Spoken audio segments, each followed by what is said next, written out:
গ্রীষ্ম বর্ষা বিনীতি ভরসা। হ্যাঁ, বিনীত শপিং সিটি। নমস্কার, আপনারা দেখছেন হুগলি আপডেট। আপনাদের সঙ্গে আমি উষা। আসছি খবরে। ত্রিপল কাণ্ডে এবার হুগলির প্রাক্তন সভাধিপতি মেহবুব রহমান পুলিশের হাতে গ্রেপ্তার। সরকারি ত্রাণের সামগ্রী বেআইনিভাবে মজুত রাখার অভিযোগে গ্রেপ্তার করা হলো তৃণমূল নেতা তথা হুগলি জেলা পরিষদের প্রাক্তন সভাধিপতি মেহবুব রহমানকে তার বাড়ি পুরসুরার ভাঙামোড়া গ্রাম পঞ্চায়েতের বৈকুণ্ঠপুর গ্রামে।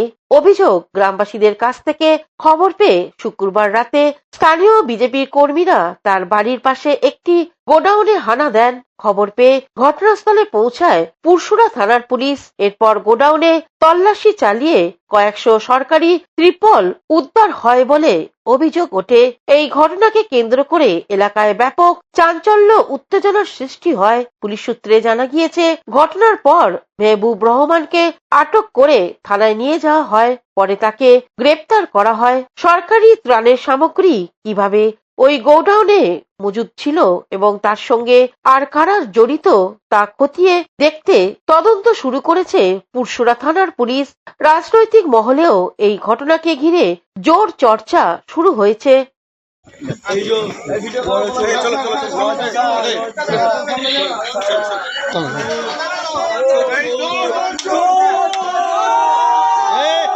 তারকেশ্বর পুরসুরা থেকে আশিস কুমার ঘোষের রিপোর্ট, হুগলি আপডেট। হরিপালের শ্রীপতিপুর ইলিপুর গ্রাম পঞ্চায়েতের উপপৌরপ্রধান সহ অন্যান্য সদস্যদের বাড়ি থেকে বের করে বিজেপির কর্মীরা মাথায় ডিম ফাটালো। হুগলির হরিপালে শ্রীপতিপুর ইলিপুর গ্রাম পঞ্চায়েতের উপপ্রধান সঞ্জয় ধারা, পঞ্চায়েতের সদস্য ও পঞ্চায়েতের সমিতির সদস্যকে নিতাই মুখার্জি সহ পঞ্চায়েতের সদস্যকে বার করে তৃণমূল নেতাদের মাথায় ডিম ফাটালো এলাকাবাসী ও বিজেপির কর্মীরা। হাত জোর করে ক্ষমা চাইল তৃণমূল নেতারা। বিধানসভা ভোটের রেজাল্ট বেরোনোর পর থেকে পঞ্চায়েতে কাজ করাতে এসে ফিরে যেতে হচ্ছিল এলাকার মানুষকে, পরিষেবা থেকে বঞ্চিত হচ্ছিল। শুক্রবার বৈকালে পঞ্চায়েত অফিসে বিজেপির কর্মীরা হাজির হয়ে উপপ্রধান এবং পঞ্চায়েতের সদস্যকে সামনে পেয়ে বাইরে বার করে নিয়ে এসে মাথায় ডিম ফাটায়। তুমি যে অন্যায় করেছি দাও দাও দাও দাও দাও দাও ফেঁকো। হ্যাঁ, ঠিক আছে ঠিক আছে ঠিক আছে, ওটা শ্যাম্পু হয়ে গেল। হুগলির হরিপাল থেকে আশিস কুমার ঘোষের রিপোর্ট, হুগলি আপডেট। দক্ষিণেশ্বরে মদন মিত্রের বহুতলে ইডির তল্লাশি। অন্যদিকে নৈহাটির পৌরপ্রধানের ছেলেকে গ্রেপ্তার করল পুলিশ। দক্ষিণেশ্বরের টিএন বিশ্বাস রোডে মদন মিত্রের বহুতল আবাসনে ইডি সকাল 7টা থেকে চলছে তল্লাশির অভিযান। তল্লাশি চালিয়ে মদন মিত্রের বিছানার নিচে উদ্ধার কিছু টাকা এবং নথিপত্র বলে সূত্রে জানা গিয়েছে। এছাড়াও 6টি ব্যাংক অ্যাকাউন্টের হদিশ মিলেছে। এবার গ্রেপ্তার হলো নৈহাটি শহর যুব তৃণমূলের সাধারণ সম্পাদক তথা নৈহাটির পৌরসভার পৌরপ্রধান অশোক চট্টোপাধ্যায়ের ছেলে অভিজিৎ চট্টোপাধ্যায়কে গ্রেপ্তার করল নৈহাটি থানার পুলিশ। এর বিরুদ্ধে একাধিক অপরাধমূলক কাজের পাশাপাশি খুনের চেষ্টা, ধর্ষণ সহ আগ্নেয়াস্ত্র এবং বিস্ফোরক আইনে গ্রেপ্তার করে ব্যারাকপুর আদালতে পাঠানো হয়েছে। Bureau report, Hooghly update. এখন নিয়ে নেব বিজ্ঞাপন বিরতি। বিরতির পর ফিরে আসছি খবরে। Blooming Bud School, where dreams become achievements. This year, our Class 10 CBSE achievers have made us proud once again, proving that with the right guidance, every dream can become a success story. Our 2026 school toppers, the shining stars of Blooming Bud School, whose hard work, dedication, and determination have inspired an entire generation. Now your child can be the next topper. At Blooming Bud School, we don't just prepare students for exams, we prepare them for life. Here's why parents choose us. A.D. Ghosh Memorial Scholarship 2026 for deserving students. Free IITG and NEET coaching from classes 8 to 12. Smart and digital content-based learning, roller skating and all-round personality development. And a safe, inspiring environment where every child can grow with confidence. The next success story could be your child. Admissions are now open for Class 11, Science, Arts and Commerce. Limited seats, unlimited opportunities. Secure your child's future with Blooming Buds School today. Is a holistic weekend destination for friends, family, and couples and offers magic to soothe your body, mind, and soul.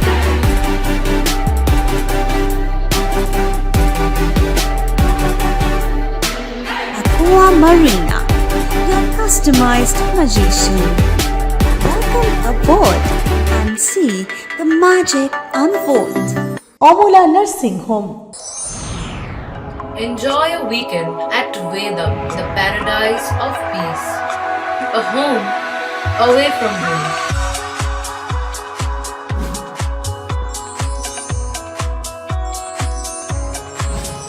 See yourself resonating with the nature. Vedam welcomes you to create your best memories. বিরতির পর ফিরে এলাম খবরে। গ্রীষ্মকালীন রক্ত সংকট মেটাতে ও বিনা ব্যয়ে চক্ষু পরীক্ষা করতে এগিয়ে এলো হুগলি অ্যাসোসিয়েশন অব কমার্স। সারাটা বছর নিজেদের কাজ নিয়ে থাকেন তারা। কলেজ থেকে কারখানার মালিক কর্মচারীরা নিজেদের পেশার দায়িত্ব সামলে সমাজের কথাও মনে রাখেন কিছু মানুষ, যেমন হুগলি অ্যাসোসিয়েশন অব কমার্সের সদস্যরা আজ হুগলির সুগন্ধায় বেঙ্গল স্কুল অব টেকনোলজি অডিটোরিয়ামের স্বেচ্ছায় রক্তদান শিবির ও বিনা ব্যয়ে চক্ষু পরীক্ষার আয়োজন করেন। উপস্থিত ছিলেন কৃষ্ণচন্দ্র মণ্ডল, শেখ নাসির উদ্দিন, অভিজিৎ বিশ্বাস, পল্লবী সাউ, শিশির দাস সহ অন্যান্যরা। এই কর্মসূচিতে উৎসাহ দিতে উপস্থিত ছিলেন চুচুড়ার বিধায়ক সুবীর নাগ, চন্দননগরের বিধায়ক দীপাঞ্জন গুহ সহ অন্যান্য বিশিষ্ট ব্যক্তিরা। দুই বিধায়ককে উদ্যোক্তাদের পক্ষ থেকে সম্বর্ধনা জানানো হয়। বক্তব্য রাখতে গিয়ে বিধায়ক সুবীর নাগ বলেন,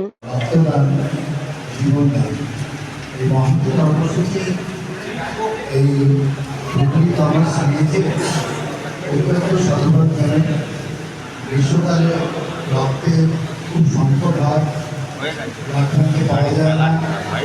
আর সেই সময় যেহেতু মানুষের জীবন রক্ত ছাড়া বাঁচানো যায় না এবং সেটা কোনো কারখানা তৈরি করা যায় না, তাই একমাত্র পথ মানুষই মানুষকে বাঁচাতে পারে। অন্যদিকে আজকের কর্মসূচি প্রসঙ্গে উদ্যোক্তাদের পক্ষ থেকে কৃষ্ণচন্দ্র মণ্ডল ও শেখ নাসির উদ্দিন বলেন, এবং অনেক সংখ্যক ডোনেট যারা ছিলেন তারা এখানে উপস্থিত আছেন। অলরেডি আমাদের ৭৭ জন ডোনেট হয়ে গেছে। আরও বিভিন্ন ইন্ডাস্ট্রি যেসব আছে সেখান থেকে কর্মীরা এবং তাদের মালিক বৃন্দরা এসে এখানে ডোনেট। আপনারা সবাই জানেন আজকে আমাদের হুগলি অ্যাসোসিয়েশন অফ কমার্স যে ব্যবসায়িক সংগঠন, ইন্ডাস্ট্রি সংগঠন, ব্যবসায়িক সংগঠন আছে, তাদের উদ্যোগে একটা রক্তদান শিবির চলছে বেঙ্গল স্কুল অফ টেকনোলজির ক্যাম্পাসের মধ্যে। এবং এই রক্তদাতা যারা আছেন, প্রথমে আমি তাদের প্রত্যেককে শুভেচ্ছা জানাই যে প্রত্যেকে আজকে কাজ কামাই করে হোক যেভাবে হোক এসে সবাই শ্রমিক শ্রেণীর লোক এবং তার মধ্যে মালিক পক্ষ আমরা আছি, অনেকে দিয়েছি, তাদেরকে অভিনন্দন। হুগলি থেকে চন্দ্রনাথ দত্তের রিপোর্ট, হুগলি আপডেট। আসছে মহিষমর্দিনী পুজো। কুমোরের শেষ তলির টান চুচুড়া ধরমপুর মন্দিরে। চুচুড়া ধরমপুরের মহিষমর্দিনী পুজোর বাকি আর হাতে গোনা কয়েকটি দিন। প্রাচীন এই পুজোকে নিয়ে চুচুড়াবাসী মেতে থাকবে জামাই ষষ্ঠী হতে 4 দিন। তারই প্রস্তুতি চলছে। প্রতিমার চক্ষুদান পর্ব শেষ হয়েছে, তাই মন্দিরে চলছে প্রতিমার রূপদান। 4 দিন মেলা ও প্রস্তুতি চলছে বলে জানালেন পুজো কমিটির সম্পাদক হিমান্দি শেখর ঘোষ। আমাদের শ্রী শ্রী মহিষমর্দিনী পূজা ষষ্ঠী থেকে আরম্ভ, অরণ্য ষষ্ঠী থেকে শক্তি নষ্টিনী, নবমী, দশমী আমাদের বিরাট মেলা হয় এবং পুজোর 4 দিন প্রচুর লোকের সমাগম। হ্যাঁ, আপনাদের প্রত্যেককে আন্তরিকতা হয়, এখানে আসবেন, ঠাকুর দেখবেন আমাদের। হ্যাঁ, এইটুকুই আপনাদের কাছে। প্রস্তুতি চলছে, মানে ঠাকুর নির্মাণ, ঠাকুর রং হচ্ছে, হ্যাঁ, সমস্ত রকম প্রস্তুতি আমরা রেডি করে দেবো। আপনার নামটা? আমার নাম হিমান্তি শেখর ঘোষ, আমি সম্পাদক। হুগলি থেকে শ্যামল সিনহার রিপোর্ট, হুগলি আপডেট। এখনকার মতন খবর এই পর্যন্তই। প্রতিদিন দেখুন হুগলি আপডেট। নমস্কার।